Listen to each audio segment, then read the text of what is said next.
Hello and welcome to another episode of Scott Reads Comics. Today we'll be continuing our slow march through the official handbook of the Marvel Universe Deluxe Edition with issue 11, published in 1985-1986 by Marvel Comics. This issue covers Richard Rider, aka Nova, to Sidewinder.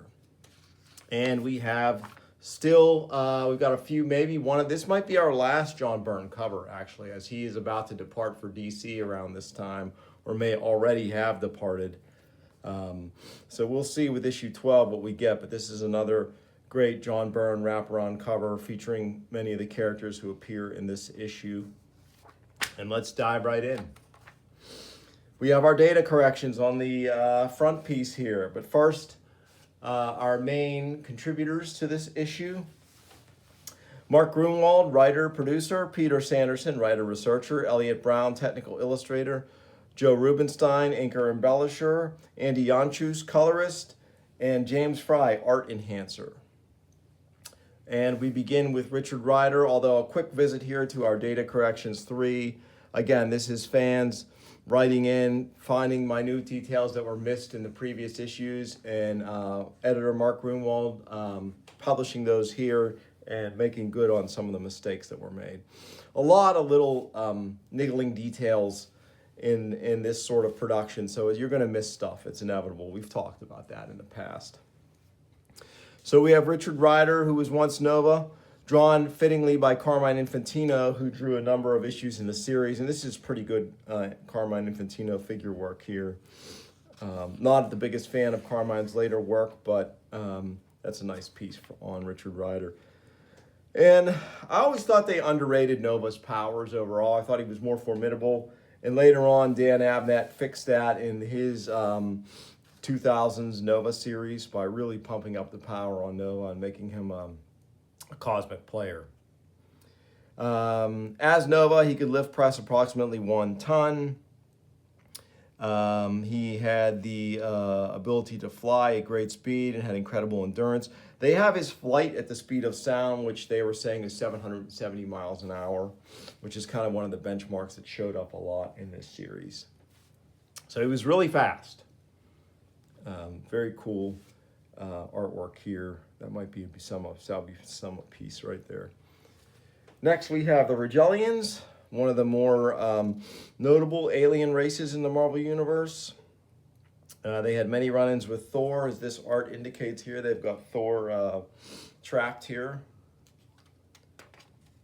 And we have the Ringmaster, one of Marvel's oldest villains, the Ringmaster. Maynard Tybalt, the Ringmaster. First modern appearance as the Ringmaster, Captain America 112. And they also have Ringmaster 2, Hulk number 9. Origin, we didn't get that until way ahead in Marvel 2-in-1 number 76. We have some really great panels here. It's amazing to me how many heavy hitters the Circus of Crime actually had the temerity to take on. Pretty impressive when you think about what a bunch of ham and eggers they really were. But, I mean, they crashed the wedding of Janet Van Dyne and Hank Pym and the Avengers Mansion. They fought the Hulk. They've fought Cap and the Thing multiple times. I mean, they are, I give them credit for chutzpah, if anything. This is a great shot here. It looks like a Ditko panel, or maybe a Kirby panel. I'm not sure, of him hypnotizing Spider-Man. Very cool. And we get a good look from Elliot R. Brown of how his hypnotic hat works. Very cool, the interior mechanism. Nice cutaway shot of that. We have Rocket Raccoon by the great Mike Mignola. Very cool. His first appearance, Marvel Preview number 7. We have Rogue. Excellent figure work here by Cynthia Martin on Rogue. Really cool. I love that immortal issue of X-Men 171 when she joined the team. Her first appearance, of course, is Avengers Annual number 10. I believe it was later revealed. Well, she always called Mystique her daughter, but I'm not or her mother, but I'm not sure if her true parentage was ever revealed. These panels here are all John Romita Jr. Strength level. Having permanently absorbed the superhuman strength of the original Ms. Marvel, Rogue can lift press at least 50 tons. Originally, Rogue only had the normal human strength of a girl of her age, height, and build who engaged in moderate, regular exercise. And then it goes on to say she can increase her strength by absorbing other people's powers. And she has a long write up here on the nature of her absorbing powers. So, two-page write up on Rogue. Real name unrevealed. We have ROM here by Steve Ditko, who by this time was the regular artist on the ROM title through its, I believe through to the end. And ROM gets a 3-page entry here. And yeah, as ROM, he could lift press 15 tons. And he had a bunch of other powers related to his cybernetic armor. Chief among them was wielding his neutralizer, which he could use to expunge dire wraiths, those vile aliens, shape changers, who make the Skrulls look like guests at a tea party. Very cool stuff here. And ROM actually, as I record this, it's just been announced that ROM is back in the fold of Marvel and will get an omnibus, which is cool. So, and then all those issues like Marvel 2-in-1 number 99, the Thing in ROM that were never able to be reprinted before, could be conceivably reprinted again now, which is nice. That's a Power Man and Iron Fist appearance as well. He was a frequent guest star, and other Marvel characters would guest star in his book. So it'll be nice to get those stories, hopefully in an epic collection eventually, because I am not a fan of omnibuses. They're too large, and I don't like slick paper, as I've said many times on the show. Ronan the Accuser, fantastic John Byrne piece here, and then we get some Kirby from that classic issue of FF. I think it might have been 63. 65, yeah, first appearance, Fantastic Four 65, and that's from there. That might have been from the cover, actually. Get some action shots here of him battling Captain Marvel. 7 feet 5 inches, 480 pounds. Strength level. Due to their particular genetic makeup, like Captain Marvel and Ronan, have even greater strength. Ronan can naturally lift press 10 tons. His special armor contains a powered exoskeleton which increases his strength even further so that he can lift press 60 tons, making him almost as strong as the Thing. Curious comparison because the Thing can lift press 85 tons, so it's really 60 tons isn't almost as strong as the Thing. But I'm picking nits here. The Rose, gang boss, Spider-Man villain. Roxxon Oil Company, frequent funder of many different bad guys. Part of the Serpent Crown Affairs story that ran through Marvel 2-in-1. One of the great mini epics in Marvel 2-in-1 history. I will cover it on the show one day. We get some floating heads here of our Roxxon main bad guys. Hugh Jones, former Roxxon president. First appearance, Captain America 180. Sabra, cool, sort of underutilized Israeli hero. She could fly and possess superhuman strength. Sabra possesses superhuman strength, enabling her to lift press approximately 50 tons under optimal conditions. Real name, Ruth Bat-Saraf. Occupation, police officer, government agent. Identity, known to Israeli authorities. Citizen of Israel. Sabra is the Israeli word for both a native-born Israeli and a sweet, prickly pear. Interesting. Sabra possesses superhuman strength, speed, reflexes, endurance, and recuperative powers, as well as a high degree of imperviousness to physical harm. She's another character that I would put into my little made-up super teams that I would create as a kid in my trigonometry notebook, because she was very cool. She was like a mini Superwoman. Really cool power set. Sabretooth. At this time, we still knew very little about Sabretooth. This is a fantastic piece of Sabretooth artwork by Mark Bright here. Really good. I do have a real problem with this entry. In his previous entry, he was listed as having superhuman strength. He could lift press about 900 pounds, which I could live with. This one, Sabretooth possesses the normal human strength of a man of his physical age, height, and build who engages in intensive, regular exercise. That's ridiculous. If you look at the textual evidence, even at the time, by the time of this publication, we have X-Men 213 to look at. In that issue, he takes Rogue out in physical combat. He surprises her, but he literally manhandles Rogue, who possesses vast superhuman strength. And he compresses a dumbbell, basically a molded dumbbell together, squeezes them together in his hands.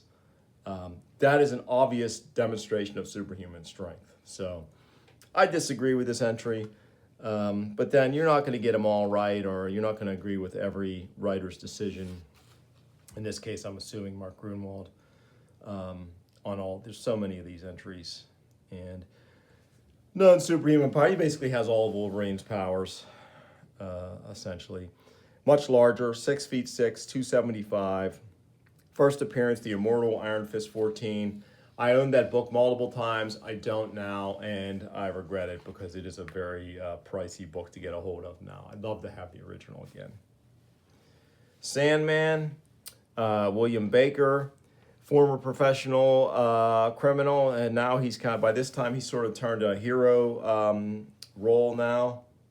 After that really great story in Marvel 2-in-1 where he just kind of sits down with the Thing and has a beer with him. I was really shocked when I read this as a kid when they revealed his superhuman strength, because they really didn't in the previous entry on him in the earlier series. The Sandman possesses the ability to convert all or part of his body into sand-like substance by mental command. In his sand-like form, the Sandman possesses superhuman strength. At the largest size he has been observed to achieve, he can apparently lift press at least 85 tons. So that puts him right in line with the Thing. And we get a host. This is a great Trimpe panel here, but we get a host of awesome Ditko panels and Kirby panel as well here at the bottom. Great character. He's had several cool costumes. And here we have Sasquatch. This is the white version of Sasquatch because this was published post Alpha Flight 23, that tragic issue where John Byrne further destroys the Alpha Flight team before leaving the book unceremoniously after issue 28. I've spoken on the show before of my ambivalence toward John Byrne's Alpha Flight run. It seemed like he didn't really have much interest in building Alpha Flight up as a team. So they only ever appeared together as a team a handful of times in his 28 issues. Excuse me. And it was more like vignettes or looks into their origin. But they were less of a team than the Defenders, really, when you think about it.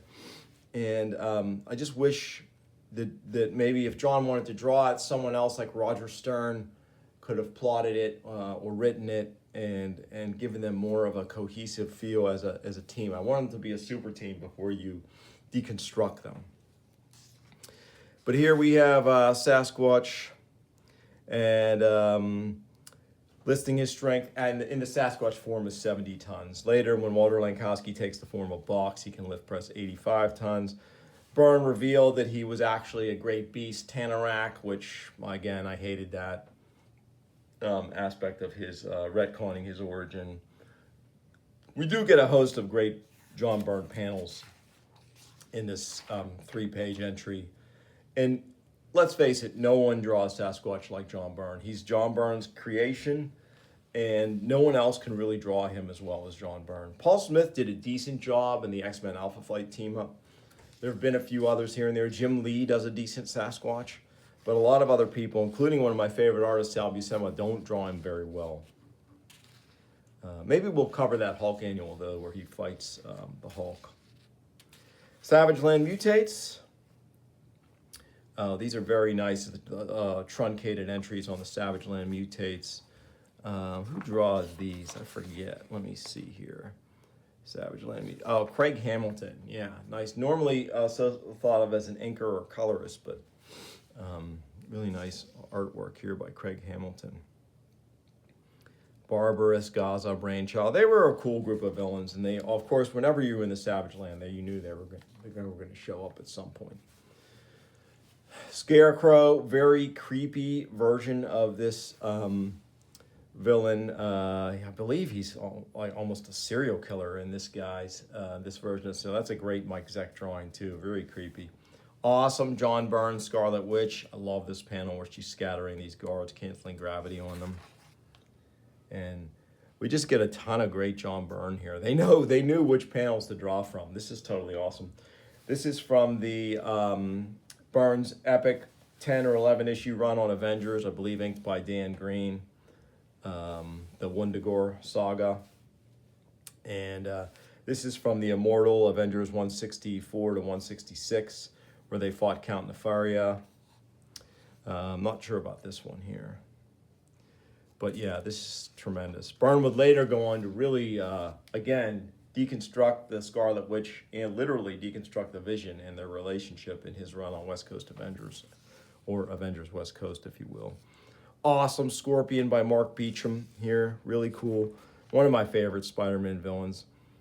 Scorpion possesses superhuman strength, enabling him to lift press approximately 15 tons under optimal conditions. Besides superhuman strength, the Scorpion possesses superhuman speed, endurance, and agility. Very cool. And it goes into a lengthy discussion of his tail and its abilities.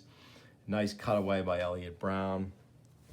We get a cool Scourge entries with artwork courtesy John Byrne again. He's the one who killed all the bad Marvel villains back in that Captain America run. Mark Gruenwald did.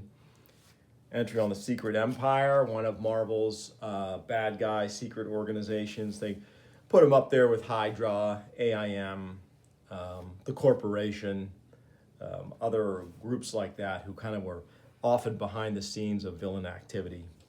The Sentinels, this is the version that would appear in, I think, New Mutants #2. And we get a classic cutaway here. And then we get some of the more original Sentinel looks here. Very cool. That, of course, is from X-Men 142, Days of Future Past. Sentry by John Byrne, really cool artwork there. I love the Kree Sentries, they're great foes. I believe a Kree Sentry was part of that awesome heavy metal saga that was in toward the end of John Buscema and Roger Stern's run on Avengers. Here we have an awesome entry on the Serpent Society with some really great floating heads and the members, drawn by Paul Neary. Love the Serpent Society. And we get a nice cutaway of their headquarters, which is neat. The whole point of the Serpent Society was that Sidewinder, the leader and organizer, it was a union of serpent-themed villains, and one of their main fringe benefits was Sidewinder's teleportation ability would allow him to get them out of jail anytime. And he made good on that part of the contract and often extricated them from jail when it seemed like they were going to be prosecuted. I use this part of this as kind of an inspiration for my Villain Mission Force tabletop RPG games. Nice Cersei entry here, really powerful Eternal character. This is Art Adams, of course. Jack Kirby right there. And again, every Eternal is a Swiss Army knife superhero. She can do it all. She can lift press 20 tons. She can fly. She can fire energy blasts, I-beams, transform people. I mean, in her run in the Avengers, when she was on, when Bob Harris was writing and Steve Epting and Tom Palmer were doing the art during the Incredible Gatherer saga, she was awesome. That was the jacket era of the Avengers, where they were wearing those cool bomber jackets. It was neat. I mean, some people don't like that era, but I thought that story was great, and she really came into her own as an Avenger, a real powerhouse. Another Art Adams here with Shadowcat, Kitty Pryde. This is the name that sort of stuck with her. She went through a number of names, Sprite, Ariel, and finally settled on Shadowcat. And of course, we get some Paul Smith, Romita Jr., some Al Milgrom here from the Unfortunate, Kitty Pryde, and Wolverine limited series. And these three panels are all John Byrne classics. So, of course, she's the phasing super genius mutant member of the X-Men. We get just an awesome Shang-Chi from Paul Galassi. Really love this Shang-Chi entry.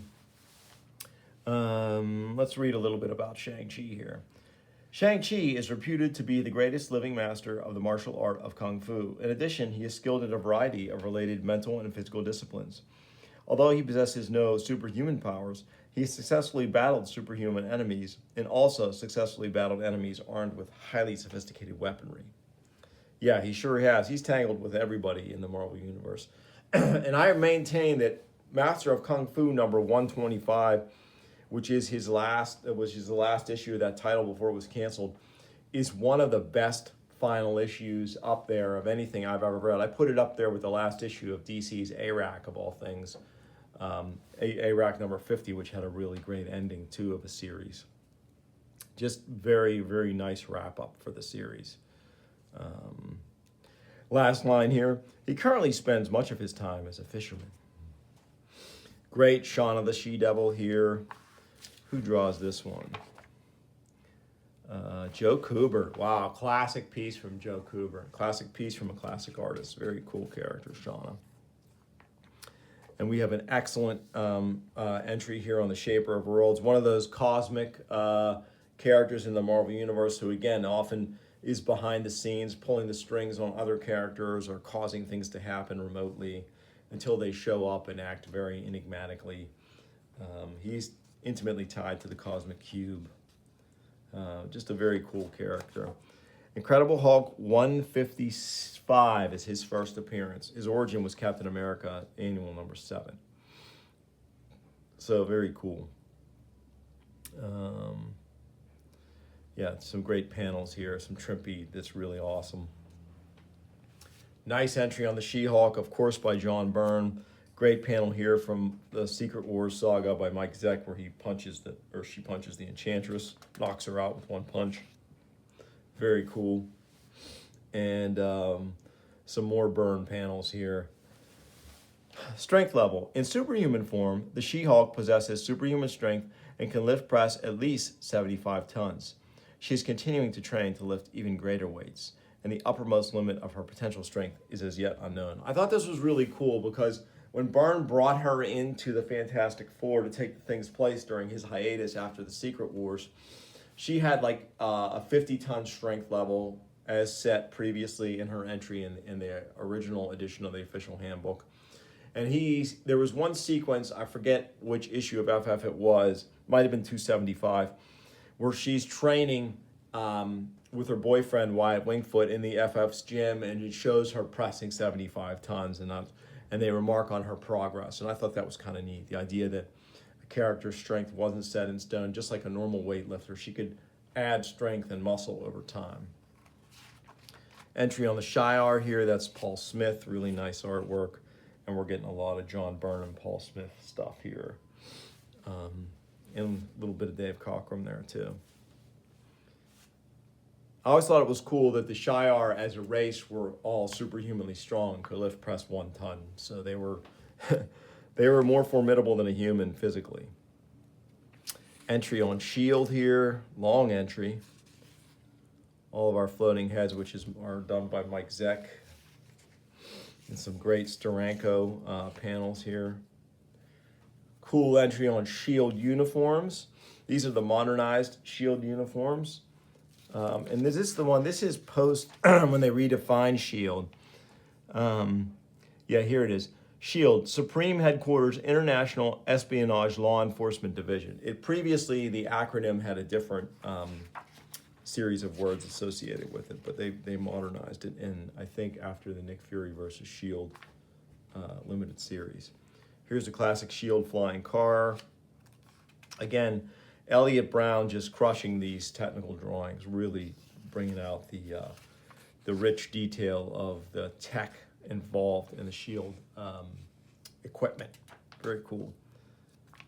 Nice entry here on the Shocker. One of my favorite lesser. I would say he's a lesser Spider-Man villain, even though he appeared.